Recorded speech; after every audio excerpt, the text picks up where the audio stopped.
성전에 올라가는 노래 시편 125편입니다. 구약성경 898페이지 부분입니다. 한 절씩 교독하겠습니다.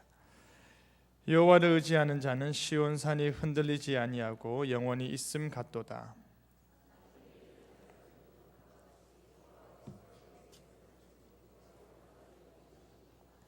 악인의 귀가 의인들의 땅에서는 그 권세를 누르지 못하리니 이는 의인들로 하여금 죄악에 손을 대지 아니하게 함이로다.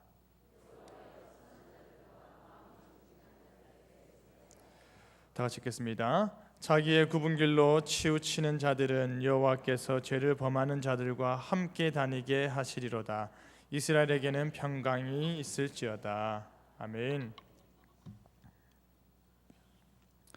성전에 올라가는 노래들은 이스라엘 백성들이 포로가 되어서 자신의 고향집으로부터 멀리 떨어져 있는 상황 속에 하나님께 기도와 찬송으로 부른 시편들입니다. 오늘 우리가 읽은 시편 125편 역시도 그렇게 고향 땅을 그리워하는 시인이 예루살렘을 너무나도 사모하는 마음 가운데 노래하고 있습니다. 그렇다면 이 시인은 구체적으로 무엇을 노래하고 있을까요? 멀리 떠밀려 이방 나라에 온 이 시인이 무엇을 굳게 믿으며 찬송하고 있을까요? 오늘 이 시간 여호와를 의지하는 자라는 제목으로 함께 말씀을 나누겠습니다. 첫째로 하나님께서 영원히 지켜주신다입니다. 여러분은 시온산이 어딘지 아십니까? 구약에서 시온산은 예루살렘이나 하나님의 거룩한 전이 위치한 곳을 가리킵니다. 하나님의 지상 왕국의 도성을 상징적으로 나타내는 곳이 바로 시온산, 즉 예루살렘입니다. 이 산이 흔들리지 아니하고 영원히 있다고 합니다. 우리의 조상들은 그 산을 방패 삼아 살아왔는데 이는 산은 결코 요동치 아니하고 견고하며 안전하기 때문입니다. 그런데 시온산이 그 어떤 외부적 공격이나 위협으로부터 안전한 이유가 무엇입니까? 2절을 보시면 산들이 예루살렘을 두른과 같이 여호와께서 두르고 계시기 때문이라 말합니다. 예루살렘은 동쪽에는 감람산, 북쪽에는 스코퍼스산, 그리고 남과 서쪽에는 높은 언덕들이 예루살렘을 둘러싸고 있습니다. 따라서 지형적으로 대적들이 섣불리 침입하지 못하는 천연적인 방어망이 구축된 곳이 바로 시온산입니다. 다시 말해서 예루살렘은 시온, 모리아, 벳세다, 아크라와 같은 언덕 위에 세워진 산성 도시였던 것입니다. 난공불락의 성벽이 둘린 요새와 같이 높은 산들의 두름을 받은 예루살렘처럼 하나님의 신실한 백성들은 그와 같은 하나님의 보호하심 아래 있게 된다라는 것입니다. 폭발음과 함께 건물이 순식간에 무너졌습니다. 수십 명의 사상자가 발생한 가운데 아기 울음소리가 응아 응아 하고 들려왔습니다. 한 소방관이 그곳으로 가보았더니 죽은 엄마 품에 안겨서 아기가 목 놓아 울고 있었던 것입니다. 엄마는 죽는 그 순간까지 아기를 자기 몸으로 둘러 안으며 그 무너진 건물 잔해 가운데 보호했던 것입니다. 자신의 목숨보다 자신의 아기가 더 소중하다라는 것이지요. 여러분도 그렇게 하실 것이지요? 그렇게 하실 거 아닙니까? 저 역시도 그와 같은 상황이라면 제 아들을 살릴 수만 있다면 기꺼이 그렇게 할 것입니다. 우리 하나님께서 마치 그와 같이 죄 많은 그의 백성을 둘러 보호하십니다. 심지어 자신의 아들을 주기까지 우리를 보호하셨습니다. 그뿐 아니라 그 보호하심은 지금부터 영원까지 하신다고 약속하십니다. 스가랴 2장 4절 5절을 보시면 하나님께서 예루살렘을 향해 말씀하시기를 내가 그 사면에서 불성각이 되며 그 가운데서 영광이 되리라 하셨습니다. 사랑하는 성도 여러분, 우리 인생은 너무나도 위태위태해 보이고, 풍전등화와 같이 이쪽에서 바람이 후 불면 저쪽으로 몸이 딸려가고, 저쪽에서 보니 쿵 하면 반대쪽으로 몸을 움츠리는 삶을 살고 있습니다. 여러분은 내일이 보이십니까? 우리는 지금 당장의 앞도 보지 못하면서 우리의 미래를 위한 자신만의 성을 세워가고 있습니다. 바로 그러한 우리의 삶에 시온산이 산들의 둘림을 받듯이 하나님께서 그의 백성인 우리를 둘러 감싸며 보호하신다 약속하십니다. 한순간에 그치는 것이 아니라 지금부터 영원까지 보호하신다고 하십니다. 그 은혜로운 보호하심의 복됨을 누리시기를 바랍니다. 그 품에 안겨서, 하나님 품에 안겨 평안에 거하시는 저와 여러분 되기를 간절히 바랍니다. 둘째로, 악인의 규로부터 보호하신다 입니다. 악인의 규가 무엇인지 아시지요? 여기서 말하는 규는 1차적으로 악인의 막대기나 지팡이 혹은 악인의 호를 의미합니다. 그러니 이는 악인이 휘두르는 강력한 권력과 세력 등을 뜻합니다. 하나님을 믿지 않는 주변 나라와 족속들의 방해와 핍박을 말하는 것이죠. 하지만 그들이 죄 아무리 강하다 할지라도 의인의 땅에서는 그 권세를 누리지 못한다 하십니다. 의인들의 땅, 즉 거룩한 땅에서는 그들이 자신의 지팡이를, 악인들은 그들의 권력과 세력을 휘두를 수 없다는 것입니다. 여기서 말하는 거룩한 땅은 의인들이 거주하는 땅입니다. 하나님께서 온 세상의 주관자이심을 인정하는 자들이 모여서 사는 땅을 말합니다. 하나님께서는 자신의 주권적 섭리와 계획 가운데 오늘날 악인의 득세와 권력을 잠시나마 허용하고 계십니다. 그런데 우리 가운데 악인들의 잘됨이, 악인들의 높아짐이, 악인들의 부유함이 오랫동안 지속되면 될수록 우리가 착각하기 시작하는데요. 그것은 바로 그것이 하나의 원리로 자리 잡아서 원래 그렇다라고 정당성을 부여해 주는 경향이 생긴다라는 것입니다. 보다 구체적으로 말해서 하나님의 백성들이 하나님이 그들의 구원자라는 사실과 하나님의 백성들이 그 거룩한 땅에서 거룩하게 살기를 우리 하나님께서 원하신다는 그 사실이 흐릿해진다라는 것입니다. 아, 악인들은 잘 됐지, 의인들은 잘 안 되는구나, 아 그렇구나, 아 이것이 삶이구나, 그렇구나 라는 것을 자신의 삶으로 지식으로 쌓이면서 하나님이 나의 주권자라는 그 사실조차도 흐릿해지는 것입니다. 그것이 우리가 지금 보내고 있는 세월이며 세상 속에서 너무나도 흔하게 일어나고 있는 일입니다. 놀이터에서 아이들이 놀고 있었습니다. 한쪽 구석에서 몇몇 아이들 축구공을 가지고 4대4 갈라서 축구를 했습니다. 그러다가 한 아이가 늦게 와서는 자기 마음대로 공을 가로채 슛을 날렸습니다. 그러자 8명의 아이들이 한꺼번에 야, 니 뭔데? 나가라! 라고 소리쳤습니다. 그러자 순간 기분 좋게 슛을 날렸던 그 아이는 풀이 죽어서 나도 끼야도! 라고 하니까 아이 중 한 아이가 일단 나가라! 기다리고 있으면 나중에 교대해 줄게! 라고 한 뒤 8명의 아이들이 축구를 계속했습니다. 보면서 참으로 재밌었습니다.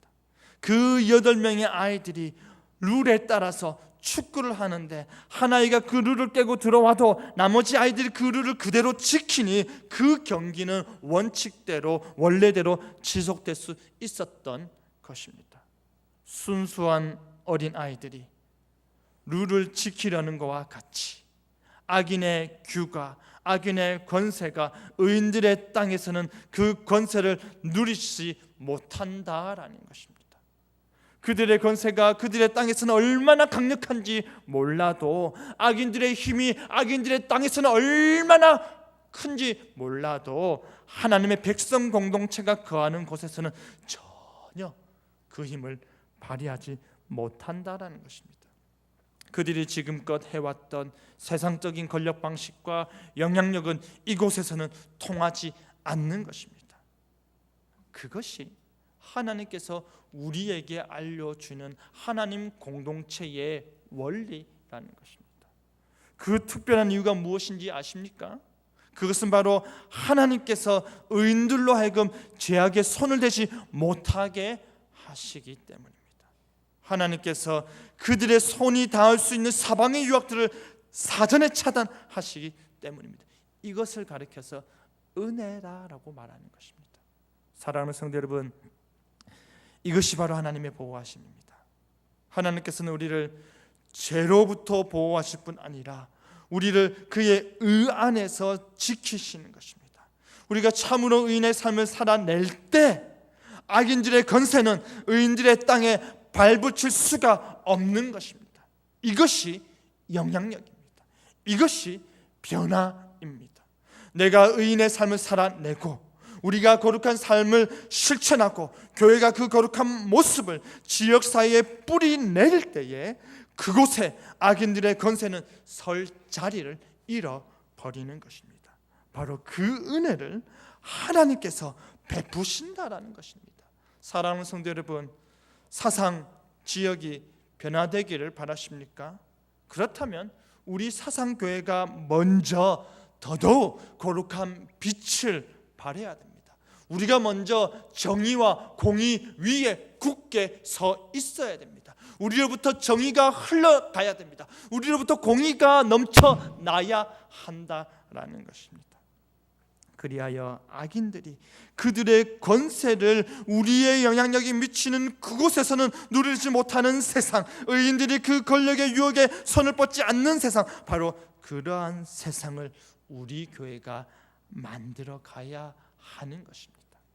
그런 세상을 누리게 되는 저와 여러분 되기를 간절히 바랍니다. 그러한 세상을 우리 자녀들에게 물려줘야 되지 않겠습니까? 교회 안에 거할 때 악인의 유혹과 핍박과 그들의 시험과 권력이 우리 안에 들어올 수도 없고 우리 안에서 어떠한 자신들의 건세를 휘두를 수 없는 그러한 공의와 정의와 하나님의 보호하심이 넘치는 그러한 세상, 그러한 세상을 우리 자녀들에게 물려줘야 되지 않겠습니까? 이와 같은 하나님의 은혜가 우리 교회에 가득하기를 바랍니다. 셋째로 하나님께서 선대하신다입니다. 4절에 선한 자들과 마음이 정직한 자들은 어떠한 자들일까요?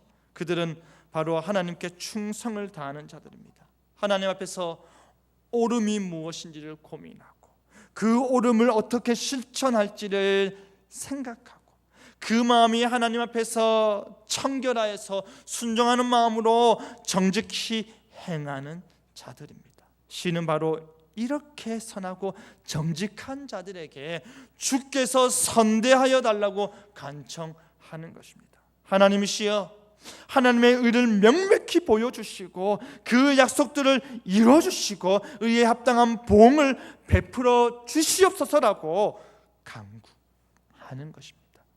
하나님의 의로우심에 뿌리를 둔 하나님의 선을 기대하는 간구인 것입니다. 그런데 마지막 절인 5절은 가히 충격적입니다. 5절에 자기의 굽은 길로 치우치는 자들이 나오는데 이들은 정의로부터 멀리 떨어져서 금지된 길이요 불법의 길을 가는 자들을 가리킵니다. 그런데요, 이들이 세상에 있는 자들일까요? 아닙니다. 이스라엘 공동체 안에 있는 자들입니다. 그 공동체 안에서 하나님의 언약과 하나님의 말씀과 하나님의 법을 뒤로하고 자신의 생각과 자신의 판단을 앞세워서 이스라엘 공동체 안에 거하지만 실제로는 교회의 그 하나님 백성들에게 악을 행하는 자들입니다. 이러한 자들을 시편 기자는 죄를 범하는 자들과 함께 다니게 하겠다라는 말은 무엇일까요?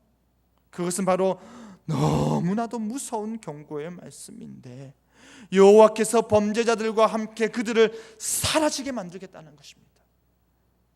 공동체 가운데서 자신의 왜곡된 생각과 편향된 행동의 결과 그들의 길이 구부러지고 이중적이고 속임수로 거짓으로 가득하며 공개적이고 노골적으로 악을 도모하는 모습을 보고 시인은 간구하기를 하나님이여 제발 공의로 그들을 다스려 주소서라고 기도하는 것입니다. 그 공의가 바로 설 때에 그 정의의 심판이 온전히 행해질 때에 무엇이 임하는 것입니까? 이스라엘에게는 평강이 있을 수 있다는 것입니다. 이스라엘 공동체 안에는 평강이 있을 수 있다라는 것입니다. 사랑하는 성도 여러분, 여러분 하나님께 어떠한 기도를 드리십니까? 주여 나는 의를 행하고 죄를 멀리합니다. 주여 나는 정의를 갈구하고 공의를 실천하며 죄와 악을 떠나고자 힘씁니다. 그렇기 때문에 나를 지켜주시고 나를 보호하시고 나를 그 추악한 길들로부터 구별하여 주의 길로 인도하여 주시옵소서라고 기도하십니까? 이 기도를 하시길 바랍니다. 하나님이여 나를 구별하여 주소서. 나를 선대하소서. 내가 주의 자녀입니다 라고 기도하는 저와 여러분 되기를 간절히 바랍니다. 주님의 선대하심이, 주님의 선하심과 주님의 은혜로우심이 여러분의 삶 속에 깊이 뿌리 내리기를 간절히 바랍니다. 말씀을 맺겠습니다. 사랑하는 성도 여러분, 하나님께서 지켜주시고 악인들의 권세로부터 보호하시고 선대하는 자들이 누구인지 아십니까? 오늘은 이 시편 기자가 하나님께서 지켜주시고 악인들의 권세로부터 보호하여 선대하는 자가 누구라고 이 시편 기자는 말하고 있는지 아십니까? 바로 1절에 여호와를 의지하는 자들입니다. 여러분 하나님의 보호하심을 바라십니까? 여러분은 악인들의 권력 앞에서 자유하길 바라십니까? 여러분은 이 세상 속에서 하나님의 선대하심을 받아 누리길 원하십니까? 그렇다면 여호와를 의지하시길 바랍니다. 여호와께 기대시길 바랍니다. 그렇게 기대는 연습을 날마다 더 하시길 바랍니다. 좀 더 기대고 좀 더 기대고 좀 더 편안하게 하나님께 기대는 연습을 하시기 바랍니다. 그렇게 여호와를 의지하셔서 그만이 나의 구원자요 여호와만이 나의 주시요 하나님만이 내 삶의 모든 것 되심을 마음으로 고백하고 삶으로 실천하는 저와 여러분 되기를 간절히 바랍니다. 아멘. 이 시간 찬양하겠습니다. 주 품에 품으소서 찬양하겠습니다.